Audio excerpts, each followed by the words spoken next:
Kami mengucap syukur kepadamu ya Yesus. Engkau Allah yang luar biasa, Engkau Allah yang ajaib, Engkau Allah yang heran ya Tuhan.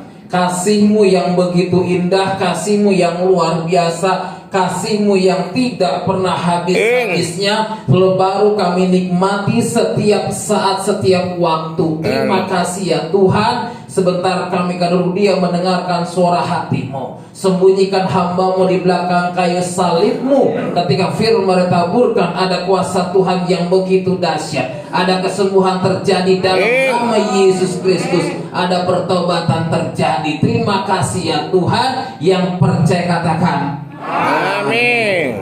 Ya, silakan duduk. Ya, shalom, puji Tuhan. Shalom. Shalom. Puji Tuhan, pada kesempatan pagi hari ini saya bersyukur bisa kembali bertemu dengan hambanya, yaitu Bapak Pendeta Meko. Ya, saya sudah lama setahun gak bertemu dengan beliau karena pandemi. Dan puji Tuhan pada saat pagi hari ini bisa berjumpa kembali di Surabaya. Alhamdulillah. Bapak Ibu yang dikasih dalam Tuhan, nggak terasa rasanya bagi kita bahwa setahun kita nggak ketemu ya. Setahun lebih, kenapa? Karena keadaan situasi dan kondisi yang tidak memungkinkan. Banyak gereja yang belum dibuka. Namun saya percaya walaupun gereja ditutup, namun hati kita tetap setia kepada Tuhan. Amin. Hati kita tetap sungguh-sungguh kepada Tuhan walaupun dalam keadaan pandemi bagaimanapun. Puji Tuhan. Saya bersama dengan Pak Mekel punya visi yang sama, yaitu pelayanan di anak-anak jalanan, orang-orang yang gak mampu. Walaupun saya juga gak mampu, haleluya, amin. Tapi Tuhan mampukan, betul? Amin. Karena saya punya hati mau kata, kalau saya ada orang yang mengeluh sama saya, itu saya gak bisa. Selalu harus saya bantu.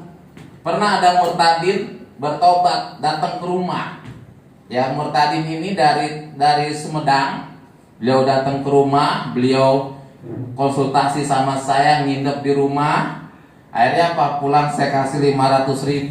Besoknya begitu lagi Pak, minta tolong bayar kontrakan. Iya. Terusan saya bilang, kamu kalau ikut Yesus, firman Tuhan mengatakan apa? Ikut Yesus pikul salib. Jangan dianggap jadi orang Kristen itu ada harta, ada apa, itu karena ikut Yesus, bukan. Kenapa? Karena ikut Yesus menderita, betul gak? Mau menderita? Amin. Amin. Yang amin luar biasa, haleluya, gembalanya amin. Kenapa? Karena ikut Yesus itu pikul salib. Ketika kita menerima keselamatan dari Tuhan Yesus, Alkitab menyatakan, kata Yesus kepadanya, akulah jalan kebenaran dan hidup. Tidak ada seorang pun yang datang kepada Bapa kalau tidak melalui aku.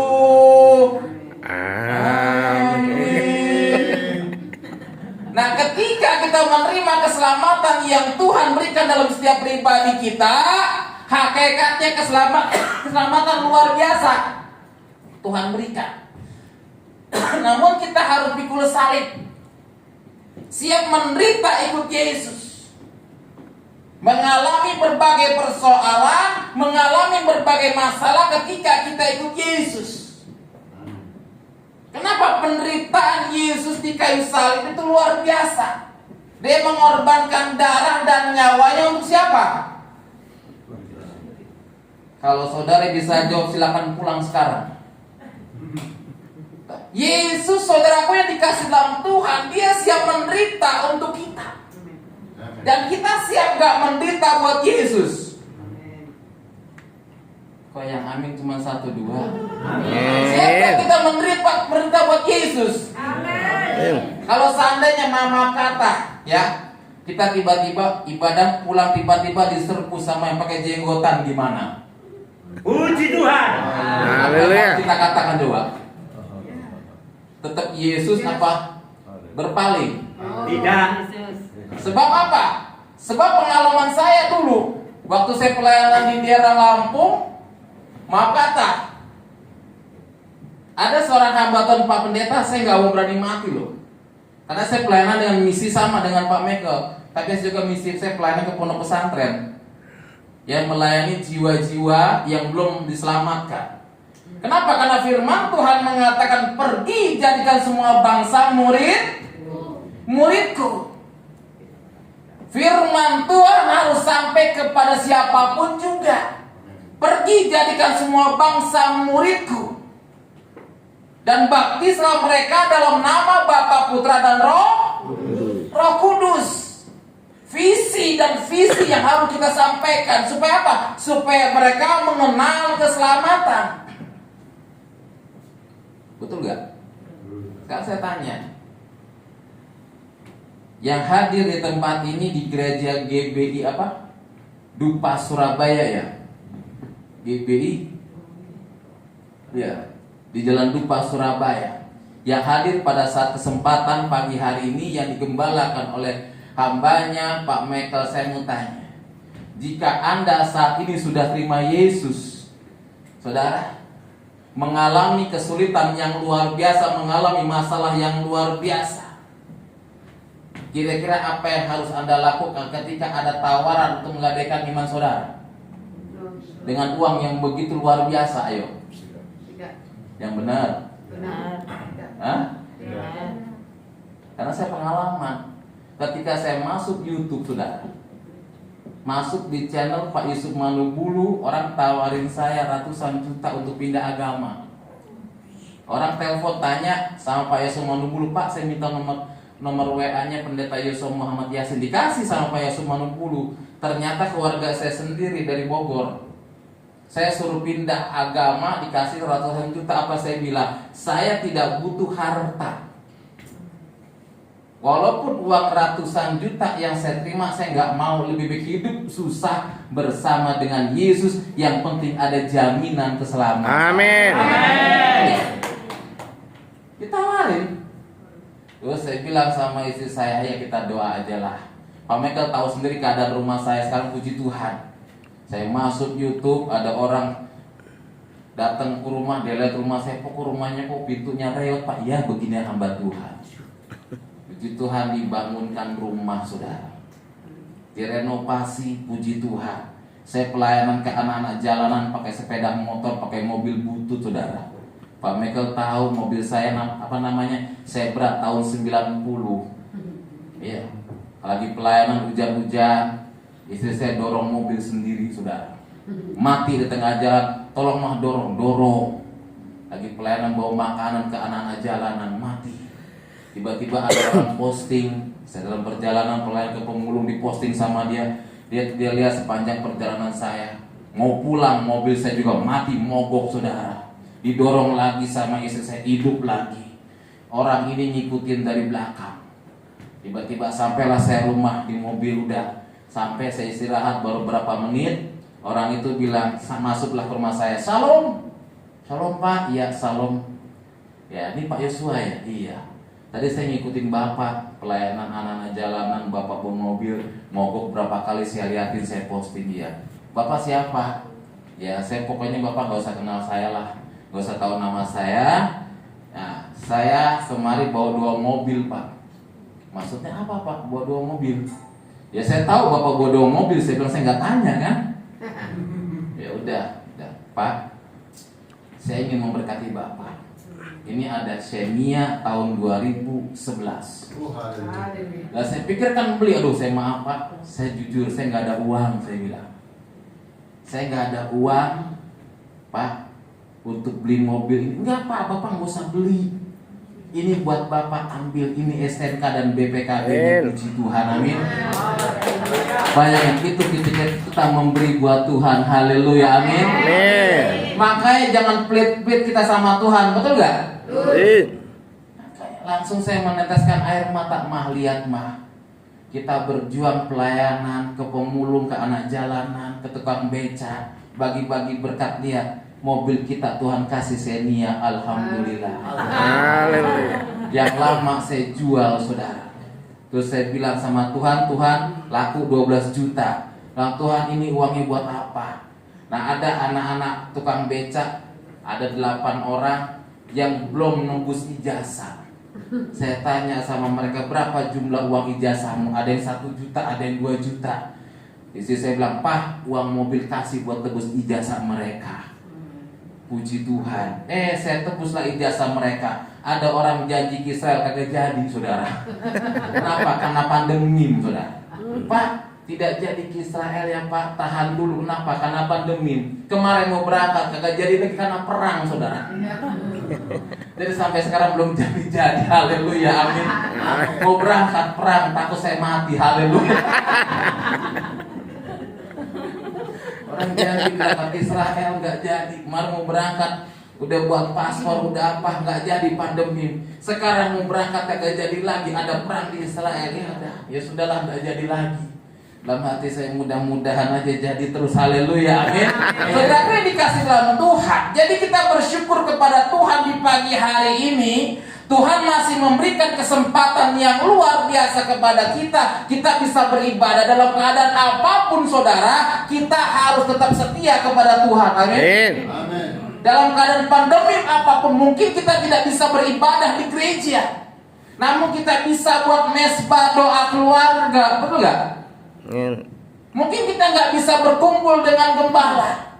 Mungkin kita nggak bisa berkumpul dengan rekan-rekan kita di gereja, namun kita masih bisa beribadah ketika kita melakukan mesbah doa keluarga. Alhamdulillah. Ini yang harus kita lakukan dalam setiap pribadi kita. Pandemi boleh ada, tapi ibadah jangan pernah berhenti, betul? Pak Pendeta, gimana saya mau ibadah sekarang? Ibadah pakai online. Saya nenek-nenek nggak bisa buka Facebook, Pak Pendeta. Nah, lo bingung kan? Saya nenek-nenek, Pak Pendeta, buka Facebook aja kagak bisa. Handphone jadul. Gak mungkin handphone jadul ada Facebooknya. Saudara bisa minta dikirimin renungan sama hambanya. Haleluya, amin. Ibadah tidak bisa dibatasi dengan waktu dan keadaan, saudara. Lihat orang-orang Islam kalau ibadah rajinnya minta ampun. Saya punya mertua Muslim, saudara. Mereka pagi-pagi udah bangun, as-salatu khairum minan naum. Lebih baik sholat daripada tidur. Kalau kita lebih tidur daripada saat teduh, betul? Lihat mertua saya, suara ajan Allahu Akbar, Allahu Akbar. Dari kebun buru-buru ninggalin kerjaannya sholat. Kalau kita ibadah jam 7, nanti aja dulu baru jam 7, nanti kalau kolekte sudah lewat baru kita masuk. Kadang-kadang ibadah hamba Tuhan udah doa berkat baru masuk, saudara. Kita kadang-kadang datang ke gereja malu duduk di depan, betul? Betul nggak? Padahal hamba Tuhan kalau ingin memberkati jemaat lebih dulu yang mana menang? Nggak mungkin yang belakang begini-begini kan? Saudaraku yang dikasih dalam Tuhan, kadang-kadang kita duduk di depan malu. Di depan bukan buat tempatnya hamba Tuhan, bukan kan? Tapi tempat semua umat, saudara. Gereja bukan tempat hamba Tuhan. Dimanapun Anda duduk itu sama aja. Betul nggak? Saudaraku yang dikasih dalam Tuhan, makanya dalam setiap kehidupan kita, firman Tuhan mengajarkan kepada kita supaya kita ini takut akan Tuhan. Kalau kita senantiasa takut akan Tuhan, saudara, saya percaya akan ada berkat-berkat Tuhan yang begitu dahsyat. Akan ada berkat-berkat Tuhan yang luar biasa di balik kita takut akan Tuhan. Makanya saya bersyukur tahun 2000 saya kenal Tuhan, saudara. Tahun 2000 saya bertobat dari guru agama Islam, jadi hamba Tuhan, mengalami proses yang luar biasa, menikah tahun 2007, begitu pun mengalami proses yang luar biasa, dan sekarang puji Tuhan, saudara, hasil buahnya tinggal yang saya petik. Amin. Kakak saya dulu fanatiknya luar biasa sama saya, tapi sekarang luar biasa. Lebaran kumpul, Natal kumpul. Ya, saya setiap tahun mengadakan Natal Islam dan Kristen. Pak Michael sudah datang ke sana. Tiap tahun kami mengadakan Natal Islam dan Kristen. Dimulai pas jam 12 habis sholat zuhur. Kenapa? Itu keputusan dari para ustadz yang ada. Tahun kemarin kami nggak mengadakan Natal. Kenapa? Karena pandemi. Lurahnya bilang, Pak, jangan dulu ada Natal ya Pak. Yaudah, tapi saya sudah siapkan bingkisan buat para ustadz, bingkisan buat orang-orang Islam. Ya sudah, karena nggak boleh Natal, saya keliling bagikan ke masjid. Amin, alhamdulillah. Setiap tahun saya seperti itu, dan juga puji Tuhan nambahnya Pak Michael, setiap tahun pelayanan ke anak-anak jalan, bagi-bagi berkat ini luar biasa, berkat Tuhan. Haleluya, amin. Makanya saya sama Pak Michael kembar. Amin. Sama-sama gemuk. Haleluya. Kalau jalan sama dia dibilang adik kakak, sama saudara. Sama. Jual beli handphone juga. Saya kalau pelayan ke Surabaya pasti mampir ke pasar maling, saudara. Visi sama jual beli handphone, visi sama pelayanan di pemulung. Ini luar biasa, haleluya, amin.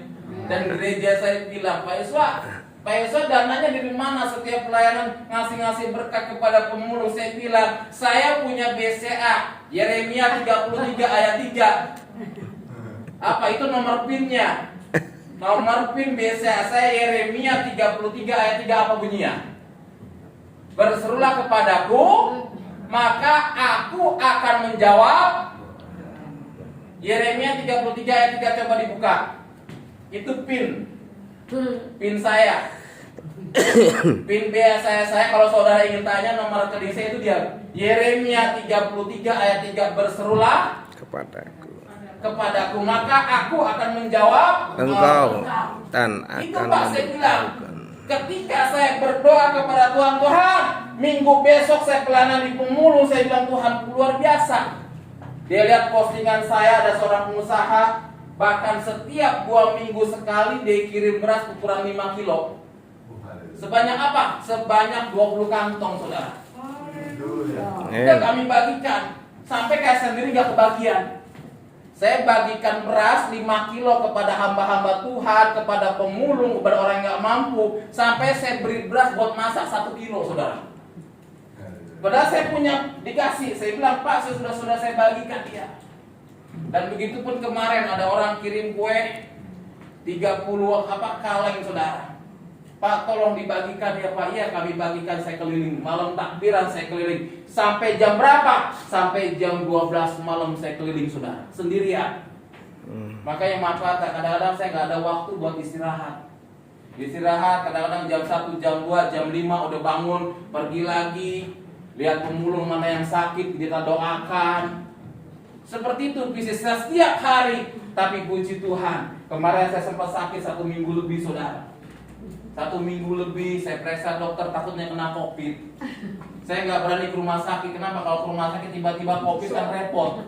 Saya bilang udahlah, saya cukup ke puskesmas aja. Saya bilang saya nggak mau, udahlah Kakak sudah ya ke rumah sakit. Enggak, saya nggak mau ke rumah sakit. Kenapa? Karena kalau ke rumah sakit sakit perut aja dibilang COVID, itu kan.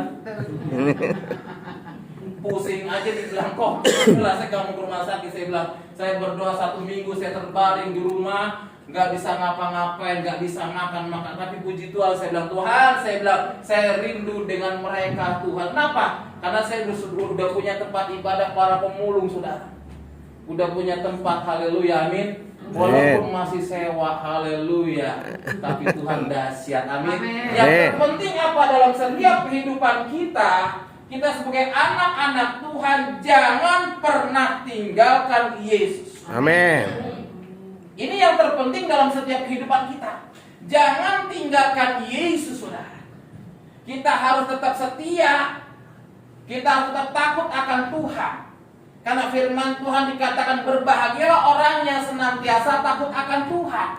Ada satu kebahagiaan yang luar biasa ketika kita takut akan Tuhan. Makanya Tuhan memberikan keselamatan kepada kita, keselamatan yang kekal, yang Tuhan mau kita jaga keselamatan yang Tuhan berikan dalam setiap pribadi kita. Amin.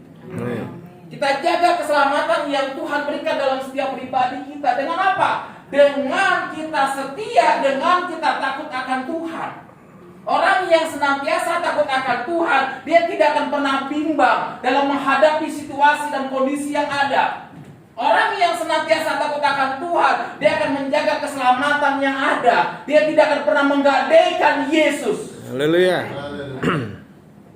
Dia tidak akan pernah menggadaikan Yesus, saudara. Walaupun dalam keadaan situasi, kondisi seburuk apapun, dia tetap berkata, aku tetap cinta Yesus. Amin. Amin. Oh, saya maaf kata pelayanan pemulung dari teman-teman hamba-hamba Tuhan bilang ini, bilang itu, saya bilang lah sudahlah, saya bilang motivasi dan sebagainya, saya bilang saya pelayanan tulus bukan motivasi, tapi puji Tuhan, berkat Tuhan melimpah, saudara. Amin. Sampai pensil, saudara. Pensil itu Tuhan kirim, saudara. Sampai pensil berapa kantong dikirim, Pak, saya mau kirim pensil, tolong kasih kepada anak-anak pemulung. Ya siap. Udah saya kasihkan. Saya sampai bertemu ada pengusaha sudah lihat tempat saya pelayanan jalanan. Saya bilang, Bu, lihat pelayanan mereka, kita jangan pandang pakaian mereka, betul kan? Mereka pakaiannya compang-camping, saya bilang, tapi hati mereka benar-benar ke Tuhan. Jadi ibadah kepada Tuhan bukan karena pakaian, betul kan? Yang penting hati, saya bilang. Hati kita. Ya, namanya tukang beca kan kalau ibadah ada yang pakai celana pendek, ada yang pakai sendal jepit, ada yang sendal jepitnya negara lain-lain negara. Yang satu negara Indonesia, yang satu Malaysia, dia pakai sendal jepit. Wah, terus tiba-tiba ada Tuhan, Pak, tanya ukuran kaki mereka berapa? Saya bilang, kalau saya tanya satu-satu saya bingung, Bu, saya bilang. Sekarang gini, kalau ibu memberkati silakan. Oke, Pak, saya beli sendal swallow sekian banyak, tolong dibagikan kepada mereka. Kenapa? Ada maka saya pernah pelayanan melayani anak tahanan, keluar dari tahanan. Ini pengalaman saya. Saya pelayanan di LP Ambarawa, anak ini kan dari Ambon. Dia bilang, Pak, saya sudah ditolak oleh keluarga saya. Terus saya bilang, walaupun kamu sampah masyarakat, tapi Tuhan gak pernah anggap kamu sampah masyarakat. Betul? Amin. Tinggallah di rumah, saudara. 1 minggu dia tinggal di rumah. Saya sama istri, sama anak keluar. Dia cari hiburan lah. Dia bilang, yaudah, kalau kamu nggak mau ikut, ya beres-beres rumah lah. Betul, diberesin semuanya, saudara. Ya, hilang, TV hilang, motor hilang, so diberesin semua sama dia. Saya bilang, kamu beres-beres rumah semua, saya bilang. Nanti kalau kamu udah beres-beres rumah, ya kalau kamu mau makan, tinggal makan. Benar diberesin, saudara. Jadi kalau ada anak LP, hati-hati, betul kan? Karena kalau penyakit lamanya masih ada, betul kan? Tapi saya lapor polisi, saya mau ngasih dia. Dia ambil TV saya, dia ambil motor saya. Untung dia nggak buka kamar, karena ada uang kas. Ya saya simpan di situ. Lah saya pulang, ya kan? Saya makan, saya kan pelihara anjing saya diracunin sama dia, saudara, mati. Motor diambil, TV diambil, udah. Terus setelah udah lapor polisi, Pak. Ya, jangan dulu lapor polisi. Firman Tuhan mengatakan apa? Kasihilah musuhmu. Itu kan salah berbuat salah jadi hamba Tuhan, betul kan? Kita jangan lapor polisi dulu. Saya tahu di mana dia berada. Udah, saya paranin sama kakak saya. Ya, ketemulah. Dia bilang, saya tanya, motornya dikemanain? Pak, jujur saya mau pulang ke daerah saya, ke Ambon, cuma saya nggak punya uang. Lo kalau nggak punya bilang kan, jangan motor saya apa, digadein motor itu orang kecil, saudara. Saya digadein berapa? 3 juta, Pak. Saya jual semua 3 juta. Saya bilang, terus TV-nya kemana? Saya jual. Ya sudah, sekarang gini aja. Kamu pulang ke Ambon, saya bilang, saya mengampuni kamu. Kamu pulang, saya berikan kamu tiket. Waduh, harga tiket melonjak, saudara. Waduh, saya bilang, udah kamu pulang, udah saya kasih tiket kamu pulang. Udah, yang penting kamu sampai kampung sama kamu bertobat benar-benar. Walaupun keluarga kamu nggak terima, kamu tunjukkan bahwa kamu udah bertobat, saya bilang. Jangan takut pulang, saya bilang. Akhirnya dia pulang di daerah Watu Halat. Dia pulang, dia sempat telepon saya, Pak. Terima kasih, Pak. Saya diterima keluarga, Pak. Walaupun saya bekas preman. Dan saya bilang, ingat, jangan lagi kau kerjakan manusia lama. Engkau harus benar-benar bertobat. Coba kalau saya masih ada kedagingan dalam pribadi saya, apa yang saya lakukan?